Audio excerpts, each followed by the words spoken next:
El presente y el pasado son los protagonistas de la nueva exposición que acoge la Lonja de Zaragoza bajo el nombre La mirada rompe el tiempo. La muestra reúne 7 proyectos de 9 artistas diferentes, 6 de ellos aragoneses. Aquí la fotografía es el arte que más fuerza tiene. Cuando hablamos de fotografía, en realidad estamos hablando de un arte gráfico que va mucho más allá del clic de una cámara y del trabajo posterior o previo de visión y posterior de la manipulación o la informática.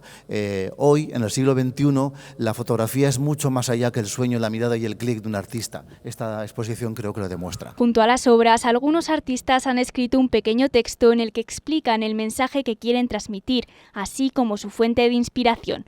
Otros prefieren mantener el misterio. Su mirada, y ahí es lo que vamos, es lo que fija el tiempo, la que rompe ese tiempo, la que lo detiene y la que nos coloca a nosotros delante de todos aquellos aspectos que nos rodean como sociedad. Su mirada puede ser crítica, también es introspectiva, provocadora, poética, pero siempre nos lanza un mensaje. La muestra estará abierta hasta el 12 de marzo.